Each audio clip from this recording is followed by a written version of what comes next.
He's gone around the keeper and Kuzminika's got himself a first half hat-trick. Oh, yes!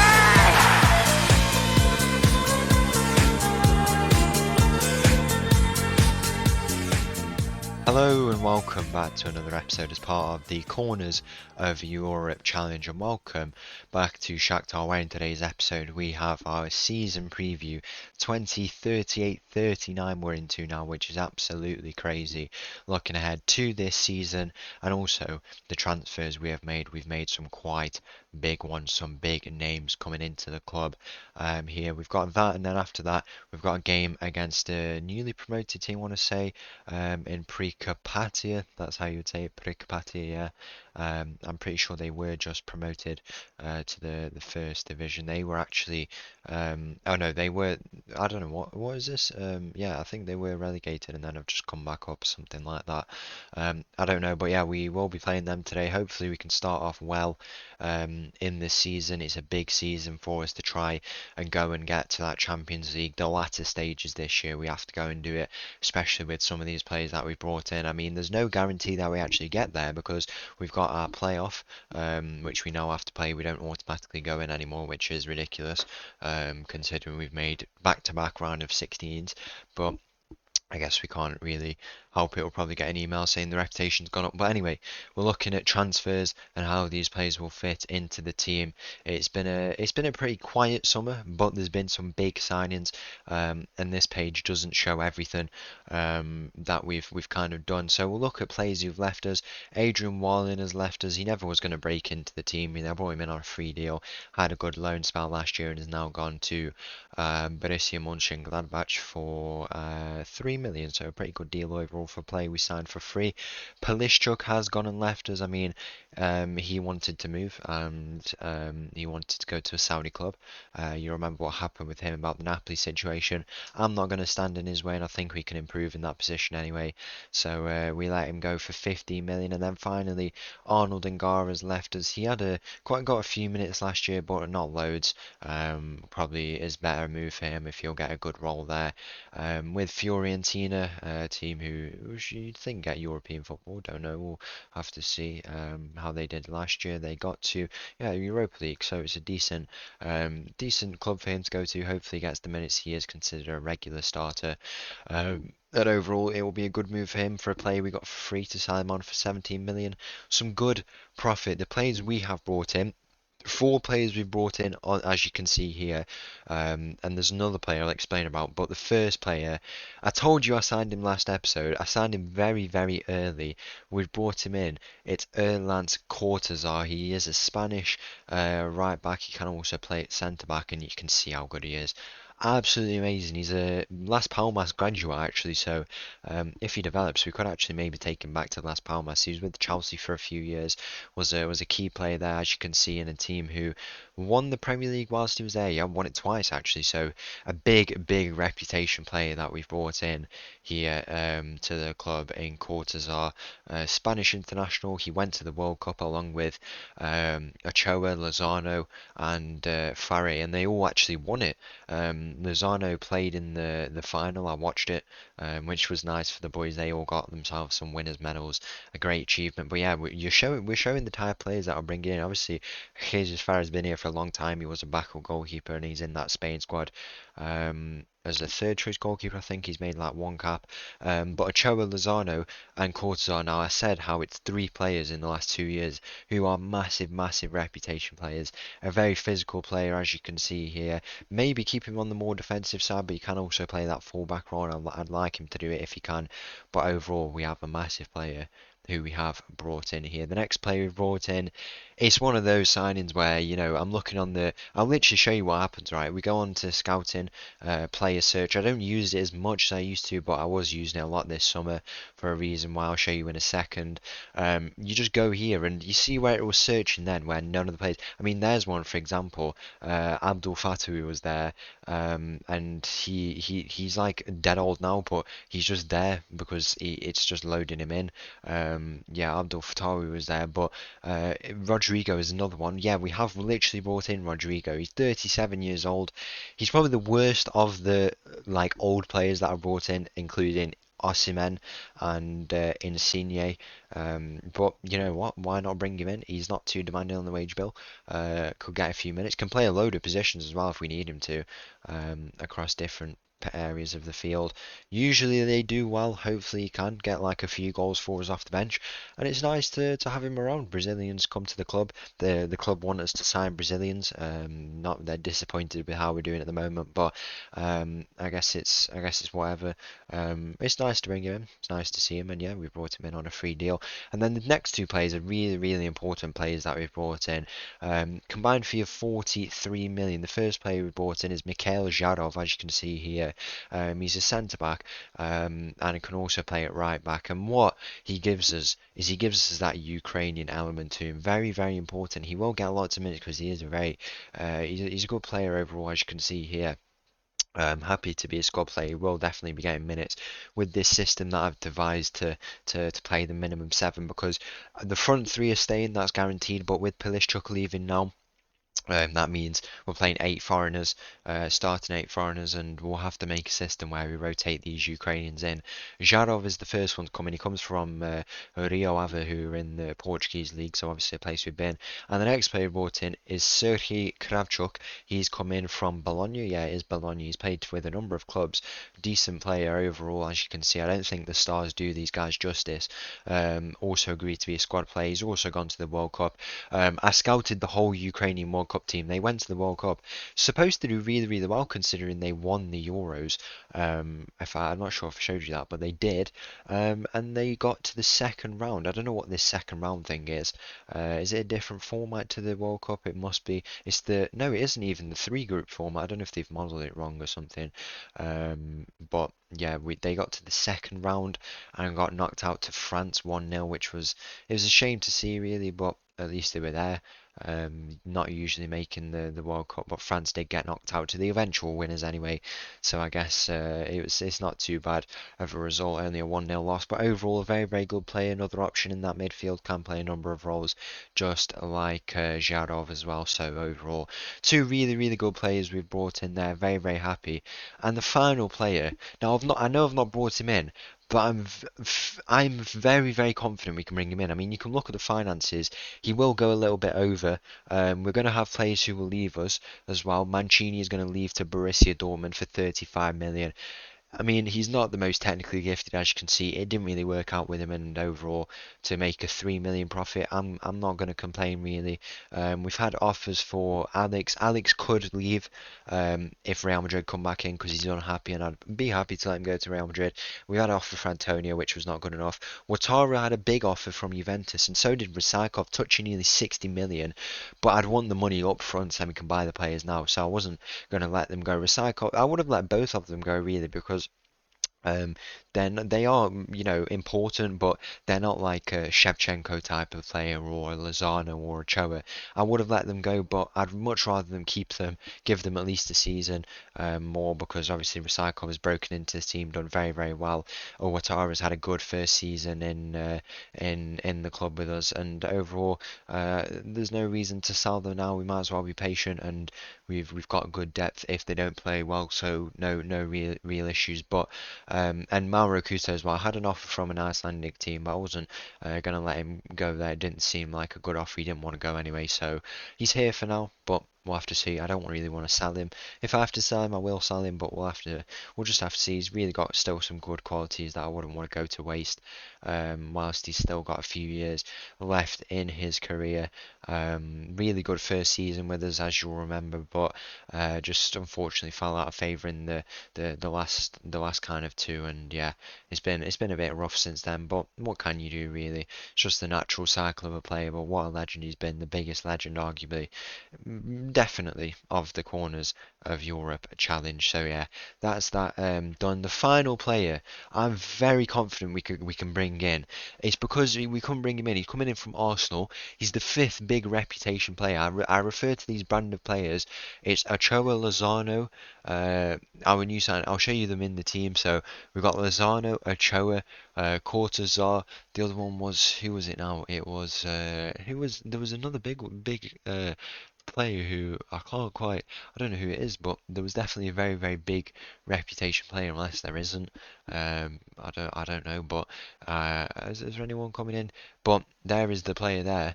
I forgot that I've made an offer for him. Felipe Anderson. He's a Brazilian international, 28 years of age. He's played over 200 games for Arsenal, and now he wants to leave. Very, very elite centre back. You can see all his qualities here. 196 centimeters. He wants to leave to go and play Champions League football. And I know we don't have the finances, but with Mancini leaving, there's no reason why we're gonna stand in his way. Big player that we could potentially get over the line. The only reason we don't is because in the first round of negotiations it collapsed because their agent was the most like what's the word, impatient like agent ever. I literally I brought his wage down. He was asking 195. I said 190, and the salon fee as well. I took them out. I changed it, and he rejected it first time. So next time he comes, I'll have to do it. But I'm fairly sure he will become, hopefully by the next episode. But what a player he looks like if he does come. And yeah, we just have to hope we can get that deal over the line. Why can I not think who that big reputation player is? Because I feel like we've got these brand of footballers now who I consider big reputation. We've got Ochoa, Cortazar, Lozano. And then we've got also, I don't know who it is. I've got no idea. I think maybe it is literally just the four because I thought it was all defenders, but it might just be the four with Anderson. It's not the Felipe Anderson, but it is a Felipe Anderson. But I guess it's just the whole back line if that's the case. These three, if Alex goes, it would be Anderson who comes in, and then Ochoa as well, who is ahead of them. Big players as we know. So yeah, I think we've made some good deals. We might be a little bit over the transfer budget, but this club is big and we're pulling big players and it's exactly what we need. Now it's down to fitting these players into the tactic. The tactic is a bit different once again. There's also a like a narrow formation that I'm trying. We've got a while before the Champions League anyway, so I can get it nailed down. And we can give minutes to the Ukrainians and everyone as well. Now the lads up top will get guaranteed minutes. There's no question. We're not replacing them this year, but it's just the kind of I mean you can look. It's in this Christmas tree here. They're all foreigners now. We have to rotate them. And I think the way it will work is, so for example, we've got Kravchuk, Zharov. We've got also two players who've come from the academy. The first one, Artem Rudenko, as you can see, a very, very good player. He's the Shevchenko replacement, which is not replacement, but substitute, which is, he looks like a really, really good player from the academy. And also, Andrei Ryazanov, who was out on loan. Yeah, he went to Turkey last year. Another decent player who we can give some minutes. He is 20 years of age now, so probably will get a few minutes this season. I think it makes sense to have them there, and we can give each one like a game each time. One system we can do with them. I know they're at different ages, but see how they do in training, and then the best trainer in that week, we guarantee them the start. And then the other ones will get minutes by being subbed on, and then that means we can bring on the foreigners when we want to. In the game, that could be a system we do, or we just rotate them and take off specific players in place for these Ukrainians. So then they're all getting. We have to keep all the foreigners happy with their game time as well as the Ukrainians. It's so weird, branding the two as the foreigners and the Ukrainians, but when the registration rules, we wouldn't have this issue with the registration rules if they weren't like that, but I guess that's just how it is. And yeah, we're gonna go. We'll have to manage the minutes, but I think it should work in this way. It's all about now the first opening games.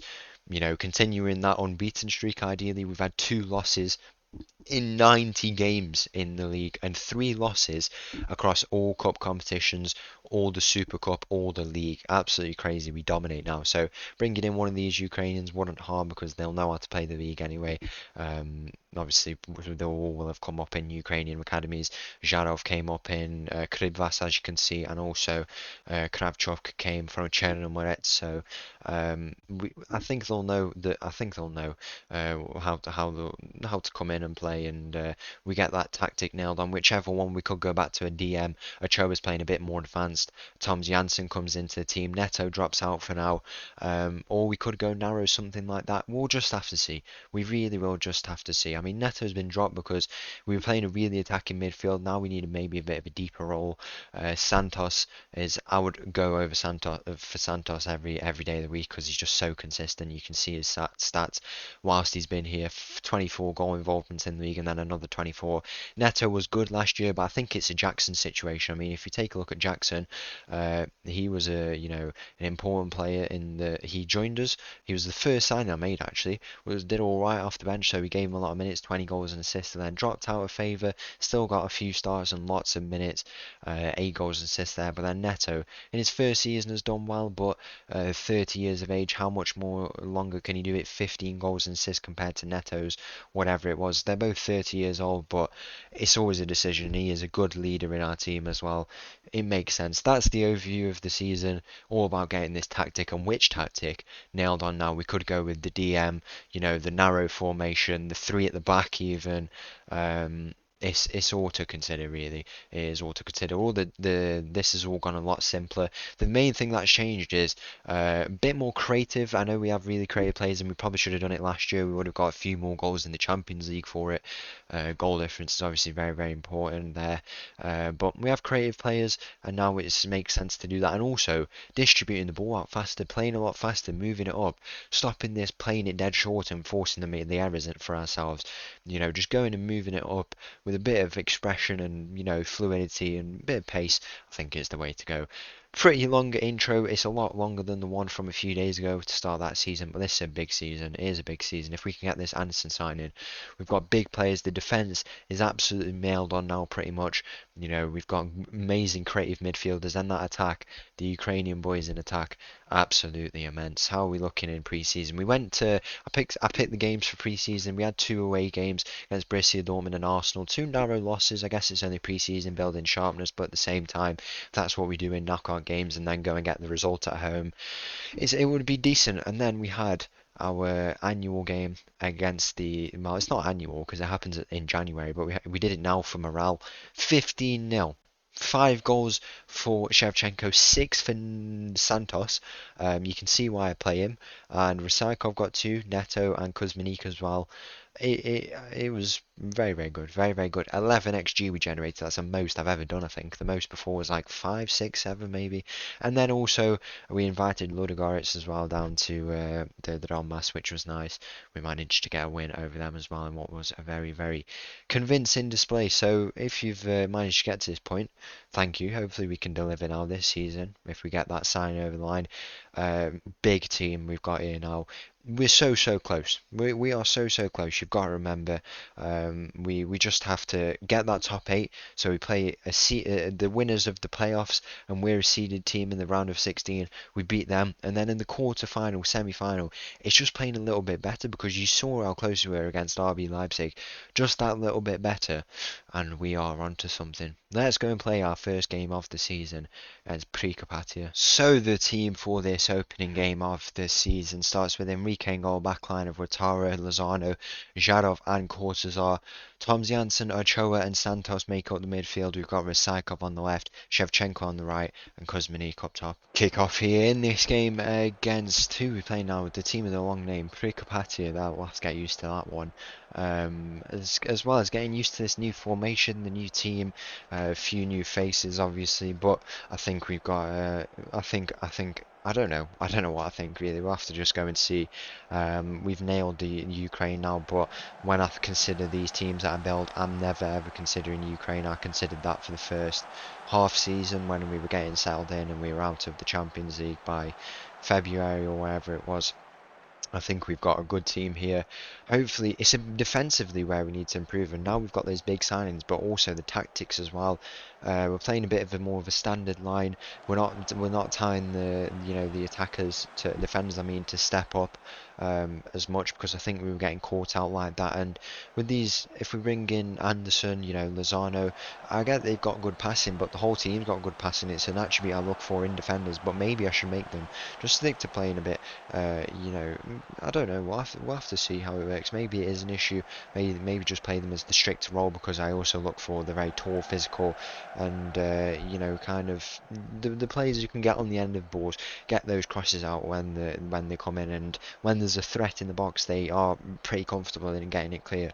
Those are the attributes I've got to look for, and I think it's the midfield where we have an issue. I think Ochoa is still developing as a player, but pairing Tom Janssen now could definitely work. I said he's going to come back into this team, and I guess this is how.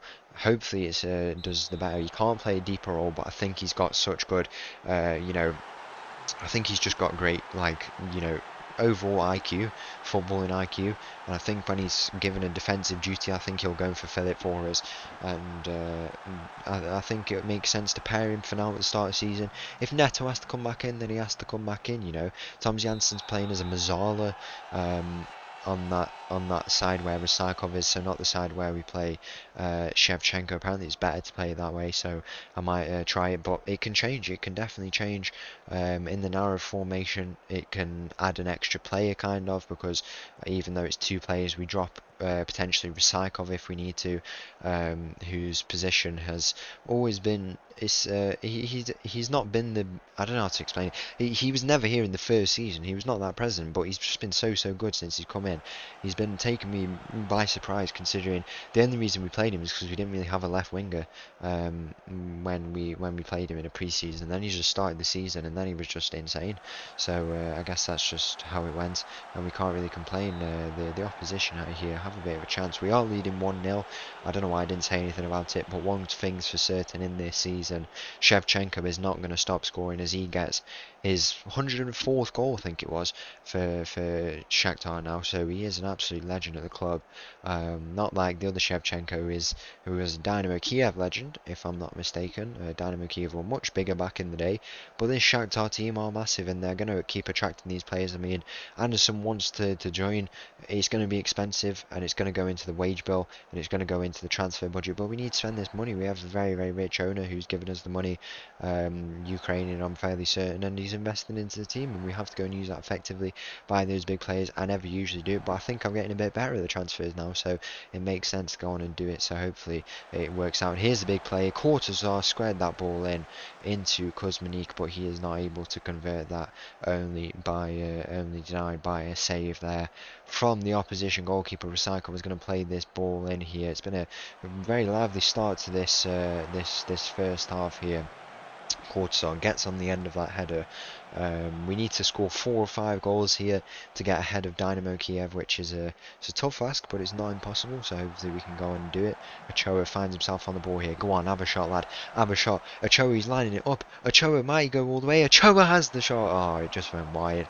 I thought I had my intro clip then, but I guess not. It will be something about Shevchenko can't stop scoring, probably, if he gets a few more here in this game. But as I say, been a very, very lively game so far. It's been I think it's been good. I think it's been good. We've allowed the opposition into the game a little bit more, but I mean, we've won it back very, very well there in the RB Leipzig game. I mean, I think it's a game where we have to learn a lot from. The game where we played. Who was it? Who was it against that we played and lost very, very narrowly? This ball in the middle there. Kuzmanik is there. 2-0 we lead here, and them two won't stop scoring, will they? Who was it with Tromso? I want to say was it? No, I don't even know. Who was it now? Because it was one of the French teams. But if it's who I think it was, we'll go and take a look. That game, which gave us all the perspective of how we need to go forward in the future, it was against. Let's go and take a look, because that game was kind of significant of how everything that would change for us, going into the future. Where was it now? 2030 was it? Yeah, Marseille. What a team to lose to of all teams. Not the best team morally. Let's just put it that way these days. But that game gave us a lot of perspective, and it shaped a lot of our future. We used it as fuel. I think this RB Leipzig the game was the case. We learned a lot. We were so close, especially off the back of the Liverpool game, where we felt we played dead well. We played dead well against PSV, and there was no reason why we couldn't go and beat them, really. We just had a really unlucky, campaign in the league phase. We lost to a Newcastle team with 10 men who went on to get to the final, by the way, can I just say. They lost to Man City, if I'm not mistaken. Newcastle also won the Premier League as well, so they were on for a treble probably. Kuzminik's through again, and Kuzminik has the shot, but he just puts it wide there. We lost very, very narrowly to a very, very good team, and if we'd got that win, which I said was a game we could win, and I was right, that we could win it, but we didn't expect what would happen, which was a disgrace, by the way. Um, if we'd have got that win, we would have been through as expected, as I said we would. So we'll just have to see. We have to get hopefully nicer fixtures. To be honest, we don't get a team who realistically should be in part one. I don't know who it was that was in part two. Definitely not Barca, but it would have been either Inter or Newcastle. I'd have a guess it was Newcastle, but hopefully we get a bit of a better teams to be honest, so we can pick up maximum points. Don't drop points anywhere where we can, and get that 18 points and finally get to the top 8. Otara nearly had a nice goal there. Them two playing really, really well. I mean, Kordsar's had a really good debut here from fullback. He can play that inverted role, and that would give us a bit more stability in defence on the counter. Those through balls that RB Leipzig are doing over the top was problematic for us, but I think if we go inverted, at least it gives us that security, and it's a kind of the three at the back that I really would like to play, but it's not very suitable for a lot of teams. So we could do that with Courtside, but I like the fullbacks going up and attacking. He's got good defensive qualities, but at the same time he can get back when he attacks, so no reason we can't let him go and during the attack as well, especially when he's putting in a good game like he is so far. But you know that we could potentially do it. That would allow the midfielders to get a little bit more advanced as well. Obviously Cho is a bit more of a holding midfielder, but we can maybe retrain him into that more advanced role. You know, he's still got potential to continue to improve. Really, really good player. And I don't know if we do it. We'll have to see if this is the permanent role. But if it is, we'd have to kind of have two midfielders ahead of him. And I think, you know, Santos. I don't like to talk about the whole because I don't really think it. I don't know. It's an interesting one because you don't really see it, so I guess I can't really speak about it when I'm looking at so many different factors in the game. But Santos kind of plays in that hole. I mean, the whole way you're looking at is here now, and Tom Jansen is the one getting into it. As I say, he's just very good overall. Santos can play like he can play just. He's an attacking mid, so he kind of sits a lot higher, gets those goal scoring opportunities in comparison to an advanced playmaker who will run from deep, kind of like what Tom Jansen's playing here as the Mazzala. But I don't know. I think he is much better advanced as Kuzminik gets his second goal here off the game to make it 3-0. Just lovely attacking play. We knocked it around very well down to the touchline. Watara goes. Kuzminik positioned as perfect as ever, and that is 3-0. And surely job done here on the opening day. Hopefully we can get a few more goals to go top of the table, as we always do. But yeah, I think Santos plays well. To drop him deeper, although he played it well last year, over 20 goal involvements in the league, it makes sense to play him higher. Also, almost as a functional striker. I think he can play as a striker. That is our striker in Kuzminik, but he can play as a striker. No, he can't play as a striker, but he can play like a shadow striker probably as well, which could also work, especially with Tom Jansen, who plays that advanced role really, really well as he just did in that move. I don't know. We'll have to see. I think the tactics have not been nailed on perfectly yet. It's going to be a very flexible thing, especially with. Well, I was thinking we'd play like a really heavily Ukrainian team. Kuzminik's on for his hat trick here. He's done the keeper. He's gone around the keeper, and Kuzminik has got himself a first half hat trick, and that is the perfect opening display here. Kuzminik has absolutely done the defence there, and he's got his first half hat trick, which is remarkable. No way we're dropping him. He's just like Jovan Milosevic when we had him at Leicester, or you know, a Kenny Coker. Kenny Coker was different, but Jovan Milosevic just didn't stop scoring for us. What a player, what a player Kuzminik is. So we get some absolute cult heroes at striker. Very, very impressive. But yeah, I think the tactic is going to be really fluid.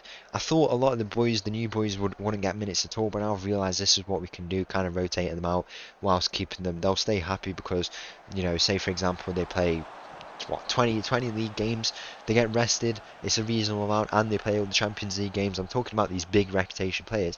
It makes sense, it works for them, and they'll be happy with that. And then we can figure out the tactic a bit more whilst giving them rotation. And the good thing as well is we can give the Ukrainians rotation as well. You know, it might sound bad when I label the two as Ukrainians and foreigners, but it's bad as well because the Ukrainians don't get rested hardly, and it can be tough for them. Especially because their break comes in the winter, so it can be quite an intense period, especially if there's international football. I mean, Cortazar, and who else has had it? Lozano, Ochoa, and Farre as well. They've all had, that's a red card, and we're on for a few more goals here in this game. Is Shevchenko okay? Hopefully he's not too bad. It doesn't look like he's okay. You know, they've come off the back of joining us, playing a whole season, and then they've had to go, and they'll have to go and wait until the winter to get their break. No guarantees it being sunny anywhere in Europe. They'll have to go quite far for it, but I guess that's what you have to do with joining such a mighty club as us, you know. But I guess that's what we do. They have to do, and hopefully they can survive it until then. Look at the depth we have, by the way. Absolutely loads of players, especially with the academy graduates and the two Ukrainians we brought in. It's nice to have them, variety of experience, potential, that we have on the bench now, and I think it's really, really good, very, very important, and gives us lots of options to rotate, which could be an important factor in winning the Champions League with this team. But yeah, it's been big. We've got to thank the owners for all the money, for all the players we brought in, and overall, there's no cause for complaints going into this season. It's just that hopefully we can get the Champions League right this time. It's got to be at least I would like to say it's got to be at least a quarter final. If we don't make a quarter final, I don't know. It's going to be a tough spot for us, a very, very tough spot. Arguably, the toughest spot we'll find ourselves in the corners of Europe Challenge. Hamza Janssen finds Kuzminik. 4 goals for Kuzminik here in this game, and we are going top of the table once again. And it's 5-0 here now in the opening day in the Donbass Arena, and that is job done here. And we can bring on a few more players as well. I mean, we made 3 changes already. Shevchenko has come off, yeah, so we can bring on. I might bring on Rodrigo, you know. I think I will, and then I'll put Neto. Neto is a winger naturally, but he can also play in midfield, so I will put him there, and we'll go with that for now. It's going to be very important to balance playing time. I don't know if there's a way you can do it, like statistically, so we can look at it. I know you can look at appearances over a season and bench appearances, but I don't know. There'll be something. We have to ease into it because there's an idea of how I want to manage going into this season, but we'll have to see. Rodrigo's over this corner. It's a lovely ball in, but no one's able to get there. Falls out to Neto here. Don't play the return to Rodrigo. Maybe do actually, because he's still onside. He goes by himself. Rudenko's at the back post. He just put his header over the bar there. Imagine that on debut for the young lad there. That would be absolutely amazing for him. But yeah, very, very good. Very, very happy. We've done well, and we just have to hope we can come away with something big in this season. Quarter final, as I say, would be a tough spot if we don't get there. But the toughest spot I think we've had is when we had to go with Tromsø, try and make the Conference League every year, and we were too good for our own liking. Really, we got to Champions Leagues and Europa Leagues. We got to Champions League by the end, but making Europa League, especially when you couldn't drop down, so annoying. It would have been good if you could drop down, because third place is a realistic bet anyway. This Tromsø team has finished third in the past. I think they have made Europa League twice. 2013-14 was the last time they made Europa League. I don't know if they got grouped both times, but it was a bit frustrating. But I think we have an easier task here, but it would be frustrating if we don't get that done. We have to just go and play well. Hopefully these tactics work, especially defensively. The things that are needed resolving in tactics. Rudenko's at the back post here, and he headers it again. And on debut, Rudenko gets himself a goal to make it 6-0 here. And it's been a perfect display here. Exactly what you want against a newly promoted team, and that is job done. But yeah, we need to just the issues that need fixing defensively, playing the ball out, you know, faster, keeping possession, don't waste our chances. Hopefully they've been fixed with these new tactics implemented. We've seen it pretty good there, and yeah, no cause for complaint really. Full time 6-0 on the opening day. So once again, thank you for watching. If you did enjoy that video, please make sure to leave a like and subscribe. I'll leave you with this little tune, and I'll see you again tomorrow. Thank you, bye bye.